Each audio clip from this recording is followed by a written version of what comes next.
I just like two of my homeboys.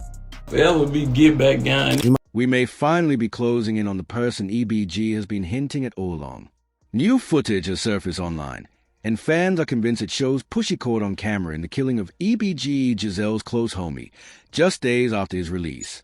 Now, with Ejizzle openly calling for revenge, it's starting to look like freedom may have put a bigger target on Push's back than prison ever did. Let's break it down that IT all started with the incident that allegedly reignited everything. Memphis is on edge right now.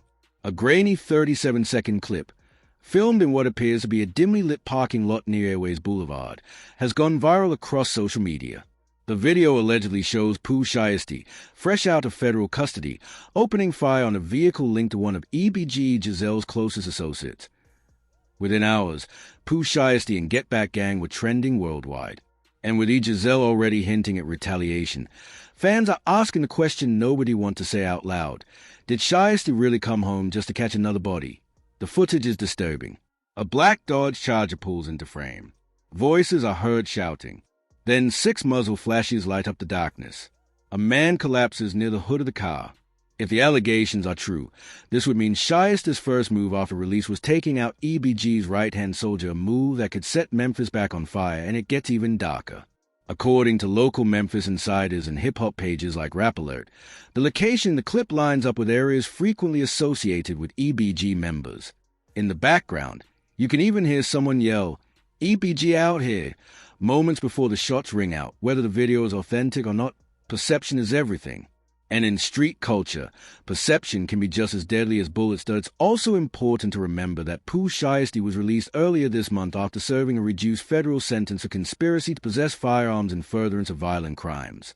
His early release shocked many. Fans celebrated his return while others warned that unfinished business was waiting for him on the outside. Even Charleston White had predicted something like this in a recent interview, and now, with this footage circulating and tensions rising, the question isn't just who pulled the trigger, tease how long before Memphis sees a fallout. Pooh Shiesty. That's my boy. Them Pooh Shiesty babies, now they gonna be something. We got to do something with them motherfuckers. I ain't bullshit. Them motherfuckers destroy America. They the grim. And now, it all feels almost prophetic. Pooh Shiesty was supposed to be rebuilding, reconnecting with Gucci Mane in 2017, lining up an album and book comeback, and stepping into a new chapter. But if this footage turns out to be real, that comeback may have instantly turned into a countdown. One thing is undeniable. Memphis is on edge in a way it hasn't been since Dolph's murder. Street corners that once blasted Shiesty's music have gone quiet. Murals are being defaced. And everywhere you turn, there are whispers of retaliation waiting to explode. Because this isn't just another rap beef. This situation runs deep, personal, and historical. Long before Pooh Shiesty ever touched the Billboard chart, before Back in Blood took over the streets, before Gucci Mane brought him into 2017, this rivalry was already claiming lives, shaping reputations, and fueling grudges on both sides. And to understand the chaos unfolding right now, you have to rewind to the moment that sparked everything, the lick that started all the smoke. Broke in the house and stole some,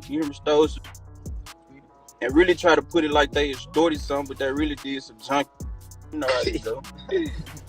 These doing what you supposed to do when you were 14, 15, breaking the house, busting windows at it. In Ejizzle's eyes, it was childish behavior, the kind of petty street move teenagers get into, nothing worth bragging about or building a reputation on. But once the other side started rapping about it, turning it into something bigger than what it really was, the situation moved past basic street politics and into dangerous territory. Everything escalated when Pooh Shiesty dropped his breakout collaboration with Lil Durk, Back in Blood. For most listeners, it was just another hard Memphis record climbing the charts. But for EBG Ejizzle, it wasn't music at all, it was personal. The sound, yeah, you can tell I took it as a diss, but the reason what made me respond is because it was just false as hell. Like, it just was a whole bunch of make-believe and exaggerated situation. So that what just made me respond. From Ejizzle's perspective, Pooh Shiesty and his camp were taking major creative liberties with the truth-exaggerating situations and building a reputation on stories that didn't add up. What bothered Ejizzle the most wasn't just a feeling that Shiesty was capping in his music, but that he was glorifying events that never actually happened the way they were being portrayed. I was just like, man, yeah.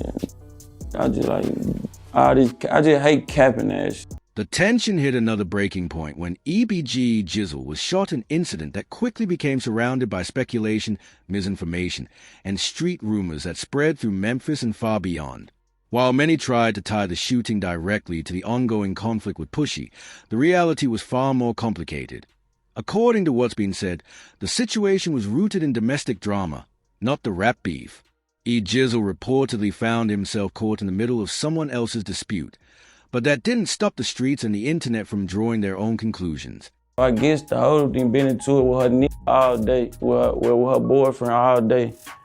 So, bam, as I'm rolling up, he busts in the room and get the, he beating the just beating. I'm like, damn, what the fuck I got going? Ejizzle wanted no part of the situation, so he made the decision to leave. But the moment he tried to remove himself, everything spiraled out of control. I'm getting my and leaving. So as I'm getting my and leaving, I guess he took that in his head that I'm finna kill him or pop him or shoot him about his female. So bam, as I'm walking to get my off the bed, he take off running out the room. When he take off running out the room, he shoot all through the walls and What made it even worse was a flood of false information that followed. Rumors about the severity of his injury spread rapidly, distorting the truth and fueling confusion. I just wasn't thinking too hard on it. Only thing that made me mad is when I wasn't even on the internet when I got shot. But soon I logged on everybody, go check Instagram. I see motherfuckers all on the ground, capping out of me, just clout chasing type shit. So that was just made me realize that a lot of these being these for attention or for the People began claiming responsibility for something that had nothing to do with exaggerating his condition and attempting to build their own reputations off his pain. Then came the most controversial claim yet, one that would push the feud to an even darker place. Right. I believe Pooh Shiesty posted something like, damn, that he did and now he can't even walk. Yeah. You know, something like. According to Ejizzle, Pushy played a role in spreading the false narrative that he was paralyzed despite having no involvement in the actual shooting. Yeah, he ain't had to do with nothing. You know what I'm saying? He got a lot of, he ain't had nothing to do with nothing. But get back on. From there, the beef crossed a line. What started online began to have real-world consequences that went far beyond social media posts and diss tracks. For EBG Ejizzle, clashing with someone as high-profile as Pushy brought unexpected fallout. I just feel like people scared to with me because who I don't with, you know what I'm saying? The reality was harsh. Being in conflict with a 1017 artist, signed to Atlantic Records and backed by Gucci Mane, came with serious industry consequences. Real opportunities disappeared, deals that fell apart specifically because of the ongoing beef. I think it was signing on Saturday night. It was a record label though that was finna sign me. We had met with each other, did a whole lot, did going to studio sessions, all this. Then they hit my little brother, which my little brother, my manager, they hit him up they ain't want to lose their relationship with other artists, so they ain't want to f with me type shit. In the end, the label had made its choice and it wasn't in Ejizzle's favor. And throughout it all, the personal nature of the conflict was clear. For Ejizzle, this was never just about music or money. It was about respect, truth, and the street code. It's I never did, but where we come from, this to the grave type, hell no, we don't forgive us. That statement made one thing clear. From EBG Ejizzle's perspective, this wasn't a situation that could be fixed with an apology or a quiet sit-down. The disrespect ran too deep, and in the streets they both came from, certain lines once crossed can be erased without consequences. But as the dust from that burglary settled, what followed wasn't just rap drama. It was real indictments, real shootouts, real betrayals, and an entire new generation of Memphis rappers trying to survive in a city that has a history of devouring its own. Bloodshed, court cases, and street codes replace captions, and lyrics. To truly understand the weight of this beef and why it carries such gravity, you have to look beyond the music. You have to examine the criminal histories, the cases they beat, the time they served, and the street credibility both EBG Ejizzle and Pushy built through actions, not just words.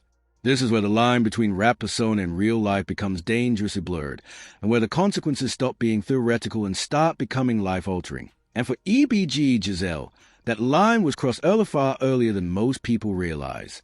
His involvement in street life began at a young age, with his first serious run-in with the law happening when he was barely more than a kid. Man, it was an attempted murder, but they dropped to assault. I had ended up getting two of one of my family members. Matter of fact, I got two of one of my family members, and then it just went the wrong way, and I ended up catching a little attempted murder charge. I ain't just gonna speak on it because I fought with my uncle now. At just 13 years old, Ejizzle was already facing an attempted murder charge stemming from an altercation involving family members. That charge was later reduced to assault, but the pattern had already been set and it only escalated from there. By the age of 16, EBG was sentenced to juvenile life, which in Tennessee typically means incarceration until age 19, though early release is sometimes possible through good behavior. But what made this chapter especially painful for Ejizzle wasn't just the sentence itself, it was who played a role in him receiving it. Plus my best friend at the time, he ended up snitching on me. Yeah, he ended up telling this. Okay, so your best friend snitches on you during this case, and then it leads to you getting juvenile life? Yeah. Being betrayed by someone he once considered his closest friend added a deeper layer of trauma to an already devastating situation. That moment taught Ejizzle hard lessons about trust and loyalty, lessons that would shape how he moved through the streets for the rest of his life. After serving his juvenile time and returning home, he soon faced another legal battle that would determine whether he'd spend most of his adult life behind bars. 15 to 25 years. My first offer was 17 years. In 2020, before his rap career truly gained momentum, Ejizzle was arrested on a murder charge, facing potential sentence of 15 to 25 years in prison. Prosecutors initially offered a plea deal that would have effectively taken away his remaining youth and prime adult years.